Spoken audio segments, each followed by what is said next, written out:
Welcome to Great Benin. Here the Red Earth tells a story of an empire built on bronze and wisdom. As dawn breaks, the city breathes.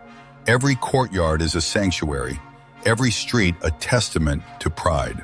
In the furnace heat, the spirits of ancestors are cast in bronze, preserving our legacy forever. Listen, the drums carry the voice of gods. The festival begins and the soul of Benin rises. The weight of the crown is not felt on the head, but in the very soul of the kingdom we protect. In the shadows of the palace, the chiefs whisper of a storm that approaches our ancient borders. Even in the bustle of the market, the elders see what the young cannot, the restless shifting of the spirits. Tonight, the drums will carry our prayers to the ancestors, for the glory of Benin is eternal and unbreakable. In the heart of the kingdom, the warmth of the hearth was the last shield against an approaching storm. Silence was no longer a comfort. The red earth carried the vibration of heavy boots and cold steel. They came with the weight of an empire, unyielding and indifferent to the life that breathed within these woods. The forest remembers what history might forget. Fate had already set the path in motion. Benin City woke to a silence it had never known. The red earth, usually vibrant, felt cold under a heavy sky that refused to let the morning sun break through. Osas, the young bronze caster, felt the change in the air. In the market, the whispers were no longer about trade, but of a coming shadow from across the sea. Into the heart of the royal palace, the news traveled like wildfire. Royal messengers arrived with heavy hearts, their footsteps stirring the red dust of a kingdom under threat. In the sacred palace chamber, the Oba listened to the urgent reports. The weight of his ancestors rested upon him as he prepared his people for the coming storm. As the day progressed, the city prepared. Benin had stood for 1,000 years, and it would not fall without a struggle that the world would never forget. In the emerald shadows of the great forest, the guardians of the kingdom wait. Every breath is measured. Every spear is ready for the coming storm. Within the walls of the compound, the peace is fragile. Mothers sense the shifting winds, and the firelight no longer offers the comfort it once did. The woods have grown quiet. Not a bird sings, not a leaf stirs. The earth itself seems to know that blood is about to be spilled upon these roots. Two forces move toward a destiny they cannot avoid. Hidden steel meets unsuspecting pride in a clash that will change the course of history forever. The ambush is set. In the heart of the Benin Empire, the chiefs gathered. They spoke of restraint and caution, fearing the arrival of the foreign delegation at their sacred gates. With a single gesture, the Oba signaled for peace. He decided to send messengers to warn the foreigners not to violate the sanctity of the city. Through the dense and humid forest, the messengers raced. Time was running out as the distance between two worlds rapidly closed. But the British delegation marched on. Confident and armed, they ignored the signs of the forest, driven by their own sense of inevitable expansion. When the warning was delivered, it was met with cold dismissal. The officer's arrogance blinded him to the gravity of the situation. Impatience took hold, and the warnings of the Benin Empire were brushed aside. A fatal decision had been made, setting the stage for a tragic collision. The year is 1897. Deep within the kingdom of Benin, a heavy silence hangs over the ancient rainforest. Hidden within the dense undergrowth, thousands of eyes watch and wait. The warriors of the Oba are ready for an ambush. The gods demand our soil remain untouched, but blood spilled today will change our kingdom forever. Unaware of the storm gathering in the shadows, the British delegation marches confidently toward a fate they cannot imagine. In this deceptive peace, the history of a continent is about to turn on the point of a spear. The forest falls silent. The air is thick with the scent of iron and earth, leaving only the echoes of a conflict that changed everything. Among the victors, there is no joy, only the heavy realization of what follows such blood. The shadows of the jungle close in. A lone messenger carries the heavy news, racing toward the city. Every step is fueled by a desperate need to warn the kingdom. But the empire stirs. Indignation turns to cold, calculated fury as maps are drawn and the path to war is paved with iron. Deep within the emerald heart of Benin, a silent warning was sent. Yet the echoes of empire fell on deaf ears. The arrogance of the intruders blinded them to the shadows, until the forest itself seemed to scream with sudden, deadly fury. Chaos erupted in a storm of iron and wood, where the discipline of the line crumbled against the spirits of the land. This was no longer a war of maps and treaties, but a primal struggle for survival in the suffocating heat. As the smoke cleared, the ancient trees stood as the only witnesses to a tragedy born of pride and misunderstanding. The silence in the outpost was deafening, a hollow void left by the news of the massacre. 71 men lost in a single hour. This is not just an ambush, it is a declaration. The men are demanding justice, Major. We cannot simply sit here and count the dead. We will not just count them, Captain. We will ensure this is the last time they strike. We move through the Ologbo forest at dawn. We do not stop until we reach the city gates. By order of the Crown, a punitive expedition is hereby sanctioned. We march on Benin to restore order and demand retribution. Dispatch orders to all outposts immediately. Every wire must carry the command to mobilize the West African Frontier Force. Check your ammunition and oil those rifles. We leave at dawn. Discipline is our strength, and victory is our absolute duty. The red jackets are coming with fire and iron. Our ancestors preserve us, for the wind carries the scent of war and great sorrow. The messenger's words carry the weight of an empire's end. We must prepare our hearts for the storm that gathers at our gates. Should we meet them with the spear of our ancestors or the olive branch of peace? The council is torn, Great Oba. This bronze was meant for history, for peace. Now, I fear it may be the last thing I ever create before the fire takes us. From the sea, a storm approaches, carrying iron and fire to the heart of a kingdom that has stood for centuries. Within the walls, the hearts of warriors beat as one, waiting for the dawn that will change everything forever. The dawn broke over the Bight of Benin with a cold gray light as the engines of empire prepared to strike. Into the heart of the great forest they marched, an iron column cutting through the dense and timeless green. For the people of the interior, the silence of the woods was broken by a sound they had never heard before. History would record it as a punitive expedition. The survivors, however, would remember only the fire. The path tells a story of sudden terror, belongings cast aside, lives interrupted by the advancing shadow of an empire.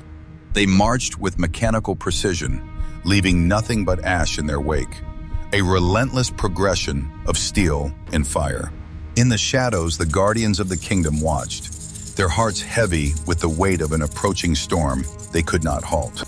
Benin City stood on the precipice. The heavy silence of the forest was about to be broken by the sounds of a final, desperate siege. The wind through the forest of Benin no longer carried the scent of rain, but the cold stench of an approaching storm. They come for our walls and our ancestors. Everything we have built, it could all turn to ash. In the shadows of the palms, the invaders prepared their steel, oblivious to the sacred history they were about to erase. Great ancestors, shield your children. Let the brass of our fathers turn back the lead of the strangers. A civilization stood on the edge, its heart beating in the hammers of its artists and the desperate prayers of its priests. The morning sun rises over the ancient walls of Benin City, a kingdom of bronze and mud, standing in a silence that will soon be broken. Beyond the mist, the British Expeditionary Force prepares. Rifles are loaded and hearts are hardened for the campaign that lies ahead in the African bush. Inside the gates, the warriors of the Oba stand ready. They are the shields of their ancestors, prepared to die for the land they love. The first volley shatters the peace. History is written in smoke and blood as the old world and the new collide in a storm of fire. February 1897. The gates of the great Benin Empire are breached, marking the beginning of a devastating historical tragedy. Terror sweeps through the streets as families are torn apart, leaving a legacy of confusion and emotional devastation in its wake. Amidst the embers, a young bronze caster finds his world reduced to ash, a silent witness to the loss of his heritage. The sacred palace, once the heartbeat of a civilization, becomes a scene of plunder and the final stand of a fallen empire. In 1897, the British punitive expedition descended upon Benin City. What they called punishment was in reality a systematic looting of thousands of priceless historical treasures. Sacred shrines that stood for centuries were desecrated. Priests watched in agony as their ancestral connection was shattered, replaced by the cold logic of conquest. The capital of the once mighty Edo Empire was set ablaze. Massive fires consumed homes and palaces, casting a dark, apocalyptic shadow over the African horizon. As the smoke cleared, only ruins remained. A culture was stripped of its history, leaving behind a silence that would echo through the coming centuries. The once mighty heart of the Benin Empire lay in ruins, its sacred halls choked with the smoke of a fallen grandeur. Stripped of his royal regalia, Oba Ovonramwen stepped into the gray light of dawn, a king becoming a shadow in his own land. Through the unforgiving density of the forest, the small group moved with the silent tension of the hunted, every rustle a potential threat. In the quiet safety of a hidden hut, his people still saw the crown he no longer wore, offering loyalty in a world of loss. The year is 1897. The British Empire tightens its grip on the Kingdom of Benin, searching for a king who refuses to break. Where is Ovonramwen? Speak now, or this entire village will be reduced to ash! In the silence of the night, the Oba watches his world burn.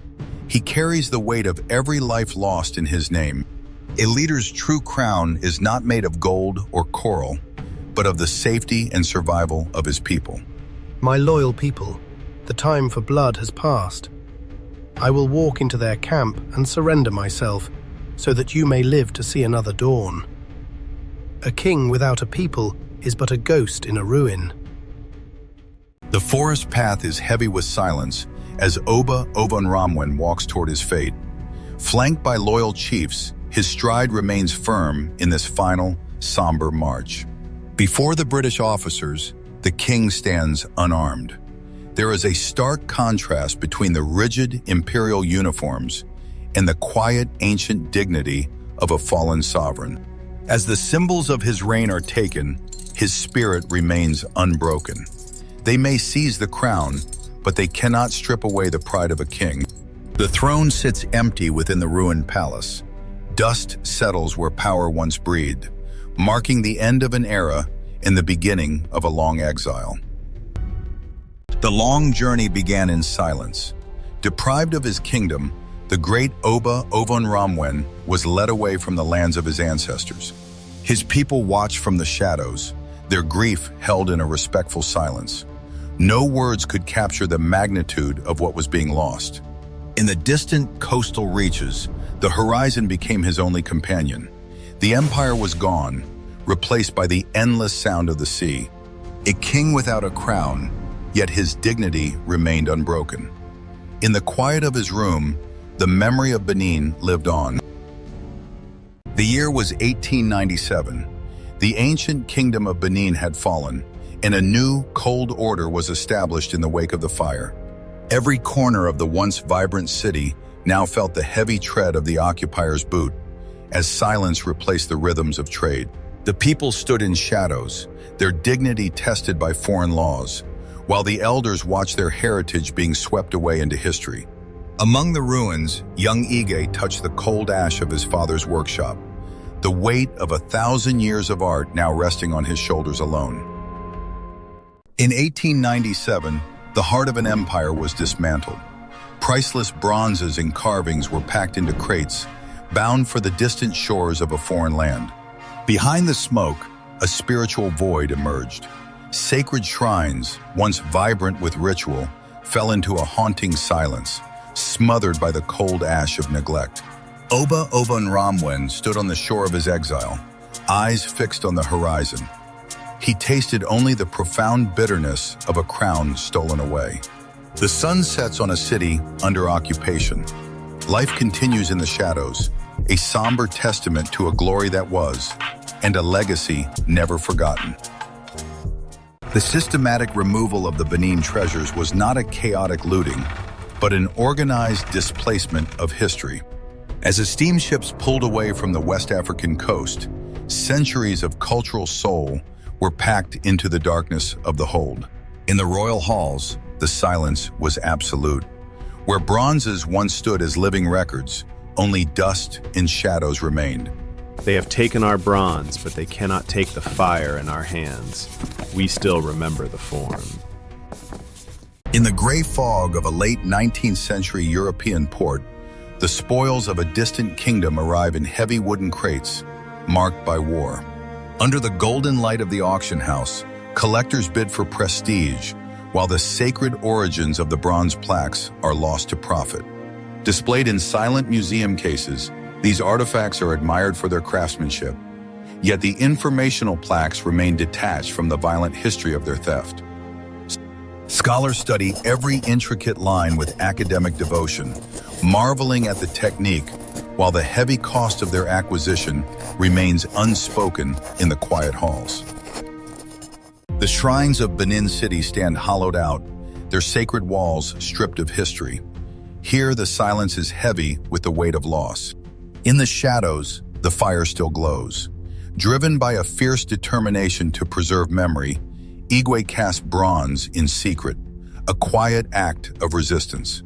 Every line in the new bronze is a testament to what was taken, and a promise that the spirit of Benin will never fade. In distant galleries, these treasures are admired for their craft, yet they remain displaced, separated from the very soil that gave them life. A world away, the palace remains empty, waiting for the return of its soul. Possession is not the same as belonging. In the wake of the fire, the morning light reveals what remains. Beneath the smoke, the heart of the city still beats, quiet but unbroken. Hands that once crafted bronze now shape the earth into walls.